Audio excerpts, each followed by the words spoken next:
Olá, tudo bem? A graça e a paz do Senhor Jesus. Estamos aqui mais esta vez para este devocional e que o Senhor venha nos encher de vida, de graça, de bondade, nos encher daquilo que Ele tem para nós. O Senhor sempre tem suprimento para nós. Esses suprimentos são inesgotáveis e nunca terminarão. E Ele tem renovo, Ele tem história, Ele tem vida, Ele tem bênção. Ele é que muito mal se levante quando nós buscamos da vida de Deus. O Senhor é nosso escudo. O Senhor é nossa proteção. Amém? Estamos meditando no Evangelho de Mateus. Estamos já no capítulo 16. E estamos no segundo momento desse capítulo, do versículo 5 até o 12. E nós vamos estar lendo neste momento. Há umas interferências com os fariseus, haverá muitas aleatórias aqui, uma ali, uma ali, uma cá, porque é um momento em que eles estão dispostos a ir até o fim, para que o Senhor seja tirado fora, e isso vai culminar na cruz, é claro. Vamos lá. Verso 5. Ora, tendo os discípulos passado para o outro lado, esqueceram-se de levar pão.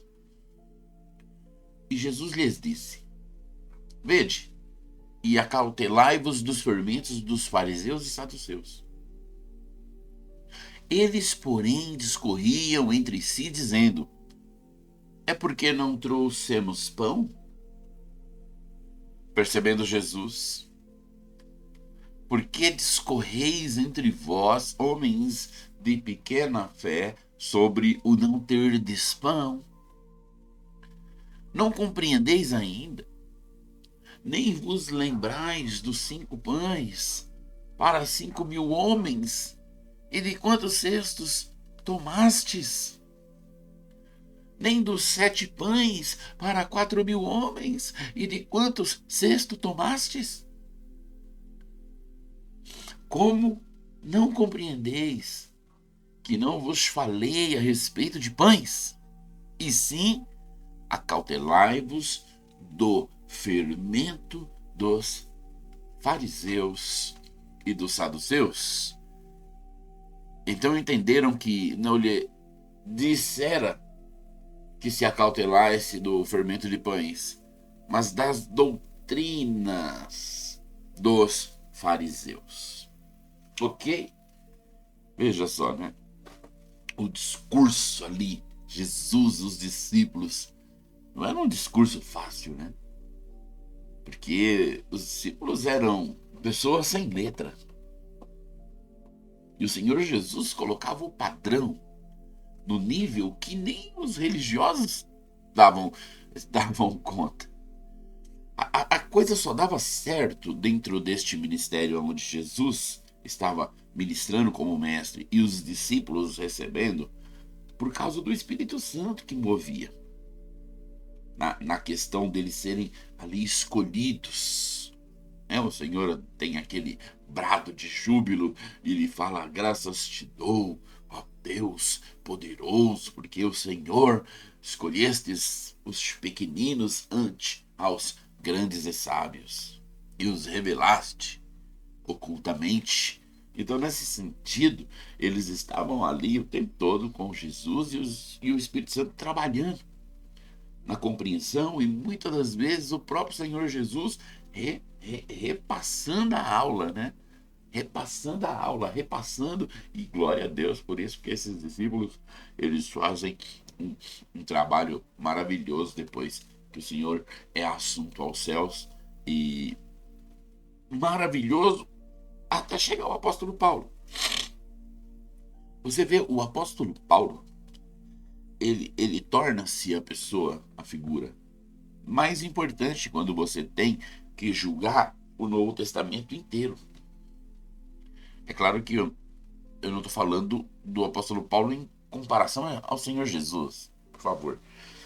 É o apóstolo Paulo em consideração a qualquer homem que alinhou o Novo Testamento, né? Nós temos ali os 3 principais: Pedro, Tiago e João, exatamente nessa sequência, Pedro, Tiago e João. Seria então a nata maior. Nós temos João Batista, que já passou com sua grande aparição. Temos Maria, que foi a serva do grande mover. E temos então o Estevão, que tem as bases, as anotações do que vai ser a revelação da graça para o apóstolo Paulo. Mas não foi estudando Estevão que Paulo se tornou o apóstolo que foi. Foi recebendo revelação direta. Inclusive, na hora da ceia, ele fala: ninguém me falou, eu recebi do Pai. E eu também estou anunciando que o Senhor Jesus, então, ele tem aquela descrição do que acontece ali em Mateus capítulo 26, no momento da ceia.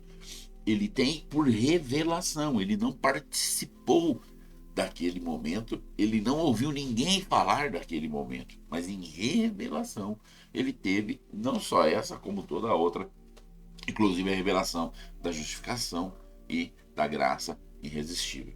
E aí, a partir de então, nós temos aqui nesse texto os 12 discípulos e o Senhor então falando para eles, tomar cuidado com o fermento dos fariseus e dos saduceus.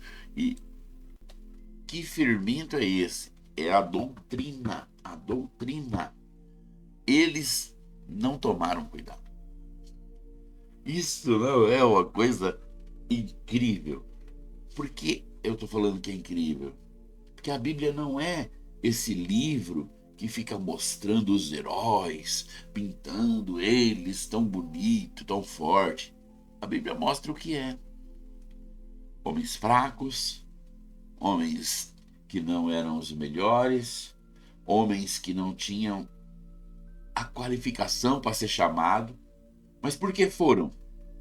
Porque o Espírito Santo é quem os prepara e os propõe para a obra.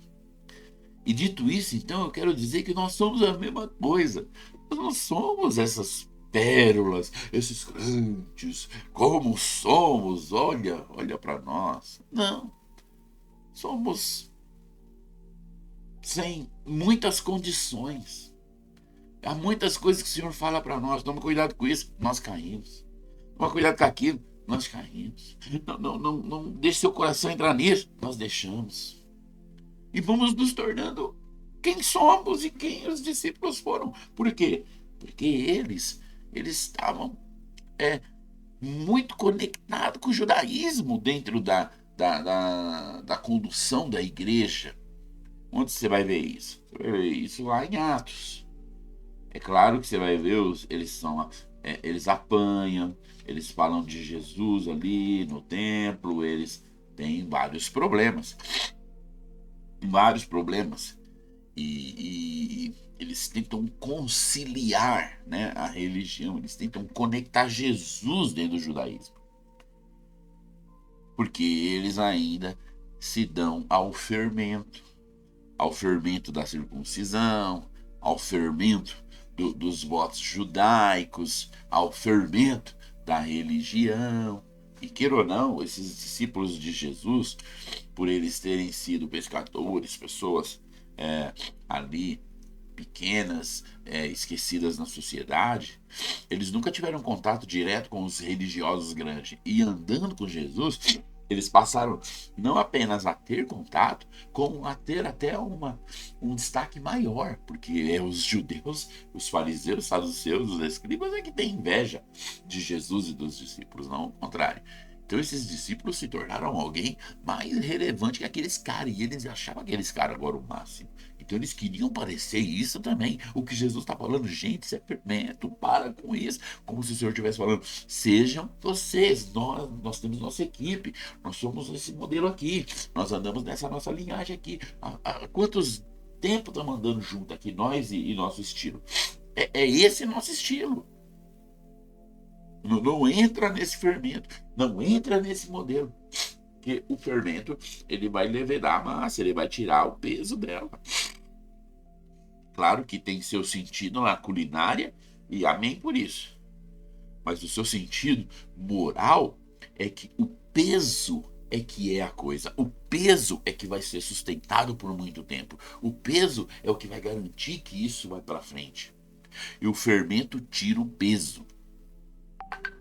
E o Senhor está falando: tome cuidado com esse fermento, porque ele vai tirar o peso.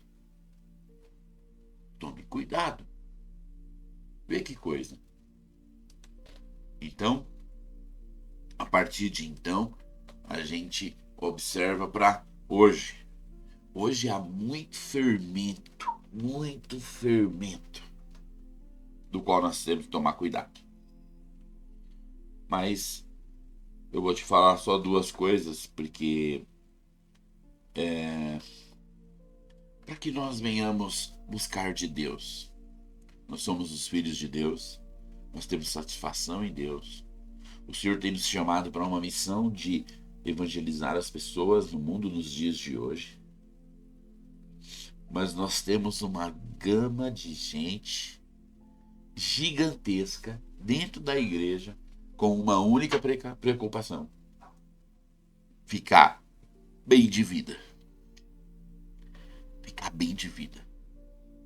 Os últimos 15 anos, as pessoas falaram tanto da Universal, da Igreja da Graça, dos valores deles, de querer apenas benefício.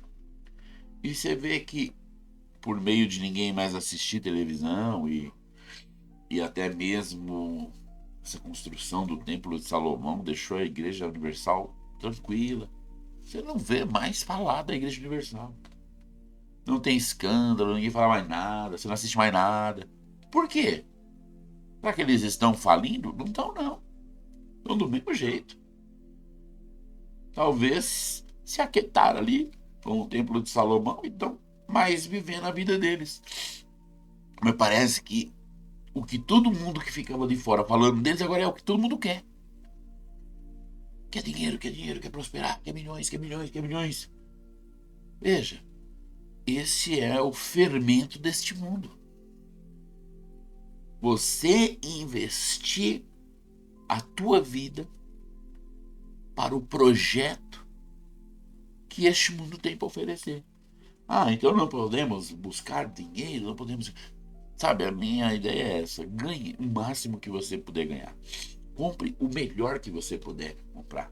More na melhor casa que você puder morar. Trabalhe no melhor emprego que você puder trabalhar.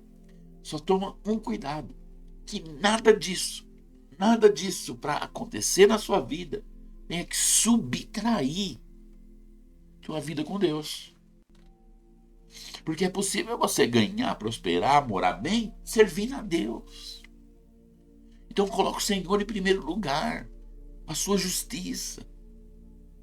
E diz a ele: Senhor, nas todas as coisas me serão acrescentadas. Traz riqueza, porque eu quero. Traz grandeza, traz uma casa melhor.